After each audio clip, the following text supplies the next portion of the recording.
भूली भाई ऐप मामले में हो रहे खुलासे वाकई में चौंकाने वाले हैं।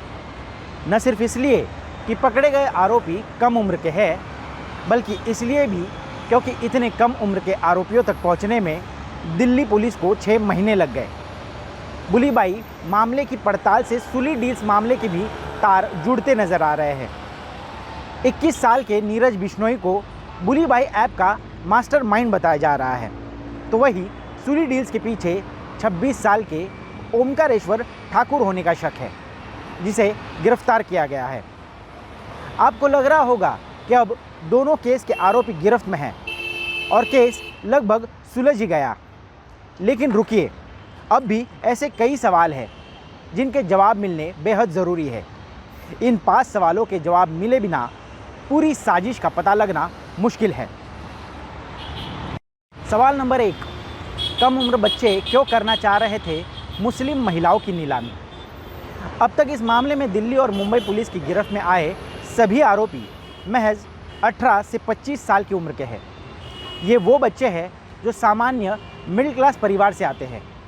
इनमें से लगभग सभी पढ़ाई में तेज़ है और इंजीनियरिंग केमिस्ट्री बैकग्राउंड से हैं।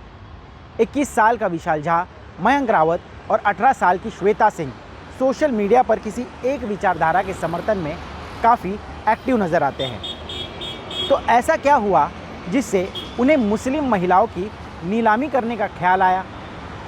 क्या उन्हें कोई इसके लिए उकसा रहा था? क्या ये महज मोहरे है और खिलाड़ी कोई और है? क्या इन्हें बलि का बकरा बनाया जा रहा है? क्या इन दोनों केस में कोई सियासी एंगल नहीं है? सवाल नंबर 2, भूली भाई ऐप में क्या खालिस्तानी एंगल भी है? मुंबई पुलिस ने अब तक की जांच में साफ कर दिया है कि भूली भाई ऐप में सिर्फ एक समुदाय के महिलाओं की बदनामी मकसद नहीं था, बल्कि सिख और खालिस्तानियों को इससे जोड़े जाने की भी साजिश थी। मुंबई पुलिस कमिश्नर ने बताया कि जांच में पता लगा है कि आरोपियों ने जानबूझकर सिख नामों से अकाउंट बनवाए थे, जिसमें जाट खालसा, खालसा सुप्रीमसिस्ट जैसे नामों का इस्तेमाल हुआ है। हालांकि दिल्ली पुलिस का कहना है कि आरोपी नीरज बिश्नोई ने अपने बयान में कहा है कि गुरुमुखी स्क्रिप्ट देवनागरी से दिखने में अच्छी लगती है, इसीलिए सिख नामों का इस्तेमाल किया गया। लेकिन मुस्लिम महिलाओं को बदनामी करने के लिए खालिस्तानियों के नाम से किसका फ़ायदा और किसका नुकसान होगा, इसका जवाब तलाशना चाहिए, क्योंकि मौजूदा दलील गले नहीं उतरती। सवाल नंबर 3, अचानक हरकत में क्यों आई दिल्ली पुलिस? 2 जनवरी को भूली भाई ऐप मामले में मुंबई साइबर सेल में पहली एफआईआर दर्ज हुई, जिसके बाद सिर्फ 4 दिनों में मुंबई पुलिस ने 3 आरोपियों को धर दबोचा, वो भी दूर राज्यों से।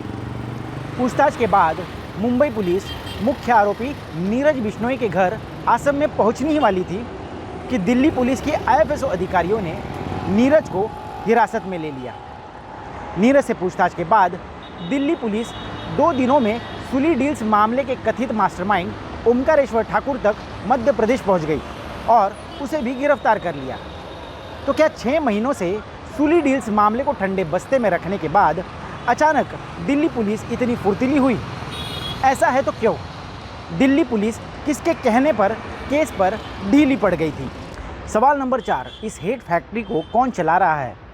मुंबई पुलिस के मुताबिक विशाल झा, श्वेता सिंह और Mayank Rawat social media friends हैं। बस कुछ ही महीने पहले वो एक दूसरे के संपर्क में आए थे। एक जैसी सोच की वजह से उनमें बातचीत बढ़ी। किसी एक विचारधारा के समर्थन में पोस्ट करना, इसके अलावा अब तक उनमें कोई रिलेशन इस्टेब्लिश नहीं हो पाया है। सभी हम उम्र है, आईटी और इंजीनियरिंग में रुचि रखने वाले हैं। हालांकि कोई बंगलुरु, कोई उत्तराखंड, तो कोई असम और एमपी से है। ऐसे में इन सभी को एक साथ जोड़ने वाली कड़ी कौन है? क्या ये किसी बड़े इकोसिस्टम का छोटा सा हिस्सा है, या फिर इन्हें पैसों का लालच देकर इस्तेमाल किया जा रहा था? इसके बारे में अब तक कोई ठोस जानकारी सामने नहीं आ रही। सवाल नंबर 5, सत्तारूढ़ बड़े नेता क्यों है चुप? जिस मामले ने देश ही नहीं बल्कि इंटरनेशनल मीडिया का भी ध्यान खींच लिया, ऐसे संवेदनशील मामले में देश के शीर्ष सत्तारूढ़ नेताओं ने कोई बयान क्यों नहीं दिया है? इस चुप्पी को कोई शह क्यों न समझे? क्यों ना माने कि मुस्लिम महिलाओं की ऑनलाइन नीलामी जैसे गंभीर मुद्दे पर सरकार गंभीर नहीं है